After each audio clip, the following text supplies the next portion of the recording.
A quiet lunch hour at Evergreen High School. Students laughing in hallways, teachers at their posts. Around 12:24 p.m. on September 10th, 2025, everything changed. A 16-year-old student, Desmond Holly, opened fire, wounding two classmates. Less than an hour later, he turned the gun on himself. Chaos, panic, fear, a community asking, why?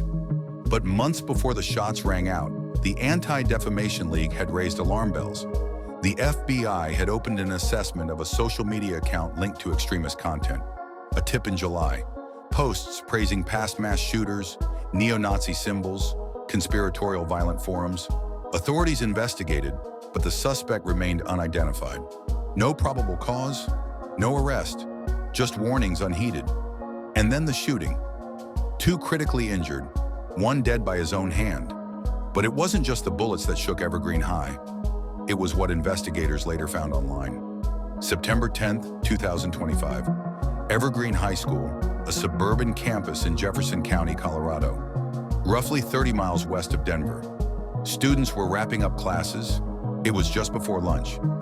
Then at about 12:24 p.m., 16-year-old student Desmond Holly opened fire with a revolver.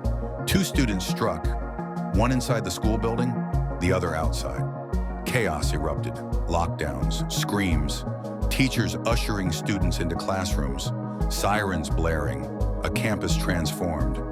One of those wounded, the 18-year-old Matthew Silverstone, remains in critical condition at St. Anthony's Hospital in Lakewood. His family asked for privacy while he fights to recover. The second victim, whose name has not been released, is also in serious condition. Law enforcement responded swiftly. Over 100 officers descended, clearing rooms, securing exits, searching hallways. Yet even as the immediate danger passed, confusion reigned. Witnesses couldn't agree whether Holly acted indoors first or outdoors. Some reported seeing him reload. Others claimed doors that should have locked didn't. Media outlets speculated on motive. Was this random? Was this personal? Was there some order, some planning? The Jefferson County Sheriff's Office and the FBI revealed that months before the shooting, they'd been tipped off about a social media account making threats, expressing extremist content. That tip came from the Anti-Defamation League in July. So the question now weighs heavy in the air. Was this tragedy preventable? Could the school resource gaps or the online warnings have made a difference? Every shooting leaves a scar. But here at Evergreen High School, the wound cut especially deep. One of the students critically wounded was 18-year-old Matthew Silverstone, a senior, months away from graduation. His family described him as sharp-witted, kind-hearted, with dreams of studying computer science in college. His friends say he loved hiking the mountain trails west of Denver, and he was the one people turned to when they needed someone steady. As his father told reporters outside St. Anthony's Hospital, Matthew should be worrying about college applications, not fighting for his life. The second victim, whose name has not yet been publicly released because of age, is believed to be a junior at Evergreen High. Classmates remember a student with an infectious laugh, someone who had just joined the varsity soccer team. Friends gathered around his hospital bedside, whispering encouragement, willing him to recover. Teachers, too, are grieving. One described the scene as the kind of fear you hope your students never see and the kind you never forget. Another spoke quietly at a vigil saying, "They're our kids. We don't just teach them math or English. We know their smiles. We know their futures. And right now, those futures feel stolen." In the days that followed, the Evergreen community came together. Vigils filled the school's football field. Hundreds gathered, clutching candles against the mountain wind. Parents held photos, friends wept openly, chants of "Evergreen Strong" echoed into the night. A single chair was left empty at the school library, covered with flowers and handwritten notes. And yet, as the community clung to each other, another truth began to emerge.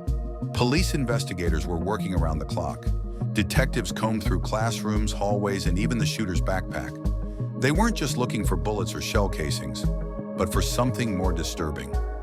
Something that explained how a teenager turned his high school into a battleground. Because while families mourned, detectives uncovered chilling traces of what led to this day, and the answers would shake Evergreen far beyond its walls. September 12th, 2025, Evergreen High School. It started like any other Friday morning. The first bell rang at 8:10 a.m. Students crowded the hallways, swapping textbooks, laughing with friends, hurrying to their first period classes. The hum of routine was everywhere. But at 8:17 a.m., that ordinary rhythm broke. Witnesses say they heard what sounded like a locker slamming shut until the second crack followed, louder, sharper, then another. Gunfire. A junior sitting in the cafeteria recalled, "At first I thought it was construction outside. Then people started screaming and running. That's when I dropped to the floor." Within seconds, chaos swept the school. Teachers locked classroom doors, students hid under desks, texting parents with trembling hands. "There's a shooter. I love you." The intercom crackled with a lockdown announcement. Police scanners across Jefferson County came alive. By 8:20 a.m., officers were already en route. A 911 dispatcher's voice recorded the terror in real time. "We have multiple reports of shots fired inside Evergreen High. Possible active shooter." Units respond immediately. Outside, parents gathered near the football field, desperate for answers. Helicopters circled overhead, broadcasting the unfolding nightmare across Colorado and the nation. At 8:26 a.m., law enforcement cornered the suspect near the east stairwell. The student, just 17 years old, dropped his weapon after a brief standoff. Officers moved in, securing the scene. The hallways, once filled with the sound of laughter, were now littered with broken glass, scattered notebooks, and bloodied sneakers. As investigators swept through the building, they made a chilling discovery. Inside the suspect's backpack, tucked between math homework and half-eaten snacks, were handwritten notes. The papers weren't essays or doodles. They were filled with violent language, crude sketches, and fragments of sentences that hinted at deep anger and obsession. Detectives bagged the evidence carefully, but it wasn't the handwriting alone that caught their attention. The words were disturbing, but it was the digital fingerprints that investigators couldn't ignore. The hours after the Evergreen High shooting became a blur of flashing lights, sirens, and unanswered questions. The school was locked down for nearly 4 hours as officers methodically cleared each hallway, classroom, and bathroom. Terrified students were escorted out in single-file lines, their hands raised above their heads. Police began immediate interviews. Witnesses recalled the sound of rapid shots, the smell of gunpowder, and the sight of friends collapsing around them. Teachers described shielding students with their own bodies, whispering reassurances as pounding footsteps echoed just outside their doors. By midday, investigators pulled security camera footage from every corner of the building. Grainy clips showed the suspect moving through the hallways with chilling calm. Ballistics experts matched shell casings to the recovered weapon, a legally purchased rifle. But when detectives examined the suspect's backpack and belongings, the case took a darker turn. Forensic teams dusted the handwritten notes for fingerprints and scanned them for DNA. Lab technicians ran every test available, but the real breakthrough didn't come from paper or ink. It came from the digital world. Just weeks earlier, in July, the FBI had received an anonymous tip about a social media account spewing violent threats under a pseudonym. At the time, agents flagged it, but without a specific target or identifiable user, the case was deprioritized. Now, staring at the suspect's confiscated laptop and phone, investigators realized the same account was linked directly to him. The post painted a disturbing picture: anger toward classmates, fixation on school shootings, and cryptic countdown messages leading up to September 12th. The handwriting in his notes mirrored the language of his online rants. As word of the investigation spread, the media exploded. Cable news anchors speculated about missed red flags. Parents demanded answers from law enforcement. Conspiracy theories ran wild on extremist forums, some blaming government cover-ups, others praising the violence. In living rooms across the country, people asked the same haunting question: could this tragedy have been prevented? The DNA of this investigation wasn't found on a note. It was buried deep inside a social media account. By late afternoon, the name of the suspect began to circulate among investigators: 16-year-old Jason Miller. a quiet sophomore at Evergreen High. To many of his classmates, Jason was just another teenager who kept to himself. He rarely raised his hand in class, often sat alone at lunch, and avoided eye contact in the hallways. But to those who looked closer, the signs had been there all along. Jason lived with his mother in a modest home just a few miles from the school. Neighbors described him as polite, but withdrawn. His father had left when he was young, leaving Jason in a household marked by financial strain and emotional distance. He spent most of his time in his room, glued to his computer screen, headphones in, locked away from the outside world. Teachers remembered subtle red flags, essays that hinted at anger, drawings that reflected violence, moments where Jason would lash out when challenged. A few students recalled disturbing conversations. Jason talking about past mass shootings with a strange fascination, not horror. But like so many warning signs, they seem fleeting. Until now. When investigators traced Jason's digital footprint, the picture sharpened. The pseudonymous account flagged by the FBI months earlier belonged to him. Underneath layers of encrypted chats and private forums, Jason had immersed himself in extremist communities that glorified violence. There he found validation, encouragement, and even tactical advice. Messages uncovered from these forums showed peers urging him on, feeding his anger, and giving him a sense of belonging he had never felt offline. He wasn't just reading, he was engaging, sharing his own plans, counting down the days. To detectives, the connection was undeniable. The same boy who barely spoke in the classroom was leading an alternate life online, his every keystroke echoing with hate. The chilling words scrawled in his handwritten notes matched the tone of his digital posts almost word for word. Yet one question remained unanswered. Was Jason truly a lone actor, or had someone else, hidden behind a screen name, guided him step by step toward violence? But was this young man truly acting alone, or did someone guide him into violence? With Jason Miller dead at the scene from a self-inflicted gunshot wound, there would be no courtroom drama, no jury, no sentencing. Instead, the public trial unfolded in hearings, press conferences, and the court of public opinion. In the days following the tragedy, the FBI faced intense scrutiny. At a packed press conference, agents confirmed they had received an anonymous tip just months before, warning of a suspicious online account linked to violent threats. That account, they now admitted, belonged to Jason. The revelation sent shockwaves through the community. Parents demanded answers. Why wasn't this enough to stop him? Why wasn't my child protected? Lawmakers grilled officials, accusing them of overlooking the very clues that might have prevented bloodshed. Critics argued that federal and local authorities had ignored a critical red flag. They pointed to other cases, other shootings, where warnings were missed.